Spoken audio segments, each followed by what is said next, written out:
Hello everyone, and welcome to my channel, and today I'll be reading a multi-character listener by me. So let's get into it. Arlecchino. Arlecchino was not friendly by any means, and if there was a point that she wanted to get across, she will do so, clearly, without holding back. If that meant being intimidating or cruel, or even causing pain to get the point across, then so be it. Although she was a diplomat, so she would prefer to do things in a diplomatic manner and be kind about the way she goes about them. However, most of the time she did not have a chance, and so it was utterly frustrating when things were this way. It felt like she had no choice what to do about this, unless she saw that person try to harass you while she was standing just a couple feet away. It was very upsetting. Allow me to interject, Wyan. Who might you be, and what is your relation to my sweet darling partner? It's none of your business, the person said, trying to talk to you and ignoring her completely. So Arlecchino shook her head, sighing softly. They really left her no choice. She did not want to get violent. She really didn't. But what could she do at this point? Some people just need to see a little bit of violence to understand what they're dealing with. That's why she simply had no other choice but to wrap an arm around the person's neck, slamming them into the wall. You see, I am not patient, and I'm the furthest thing from what you would call kind. So, if you do not shut your mouth and get your hands away from YN, I'll cut your tongue off myself if I have to, she said. And with that look in her eyes, you could tell she meant it. It was a little bit terrifying to watch, even though you knew none of this anger or those threats were directed at you in any manner. And you could only wonder what other people working with her felt about her. You're quite thankful that you're not one of those people who actually has to work with Arlecchino, because you can just believe that she would be very firm as a boss. Regardless, when it's quite over with that person, and he runs away as expected, Arlecchino holds you gently in her arms, kissing your cheek. Hopefully I didn't scare you, dear.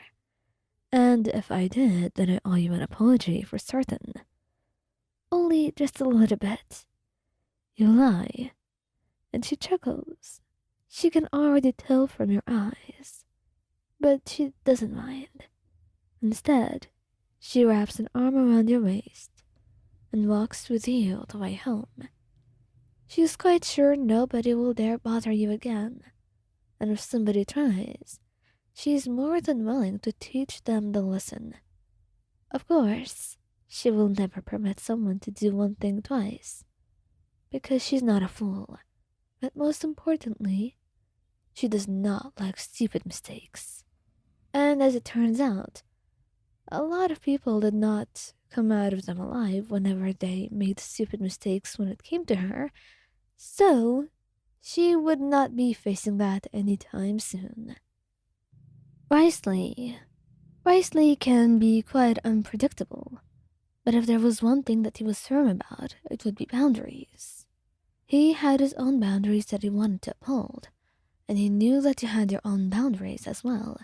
So for someone to be so negligent of that, to ignore your boundaries straight up in such a rude manner, it was quite a thing to witness, and disgusting. So, seeing that person try to harass you, he had only noticed because he was passing by, about to meet you, and it just so happens that he met you earlier than he had predicted, and in an unfavorable way. But that did not mean he was just going to stand there and wait for you to deal with it. If you wanted to, you would have. But he had not such a tolerance for these things. Maybe it's because he's a duke and he's usually able to deal with things in a much more swift manner in the fortress of Mirapide. But it was simply that he just did not like the idea of someone having so much audacity to do something as this. And he can always fix that. He's quite sure and confident that he can. That's why he gently pushes you out of the way and grabs the guy by the arm. Look, I don't want to get violent. It would be quite silly of the Duke of the Fortress of Mirapide to be sentenced there for another year or so. If I were you, I would get my hands off of her right now and shut that pretty mouth of yours. I don't want to cause you any harm. You know that. But if you force me, I'll have no excuse but to do just that. It's your choice, not mine. So I leave it in your hands, he said, pushing him away and looking at you. I was trying to guess what the expression on your face meant, but then as you smiled, he chuckled, wrapping an arm around you. Did he bother you too much? Not at all. I didn't actually. Well, it barely lasted a minute or two. You conveniently showed up. Well, I was coming to get you, and then I was trying to buy some cake, but I saw what was happening, and I knew I had to do something. Oh, Wriothesley, you're so protective of me sometimes, but I promise you, I would have been just fine. Well, if you say so, I trust you. But right now, you don't have to do anything at all. I've got you, and I'll take care of you as long as I'm here. I trust you with that. To be honest, I would trust you with anything, so it's no surprise. He smiled, kissing your cheek, as the two of you went to the restaurant that you were supposed to meet up at. And as for that person, he certainly learned a lesson, which was not to mess with Wriothesley, and probably not to try something like that, should anyone who actually cares show up around, and try to teach him a lesson.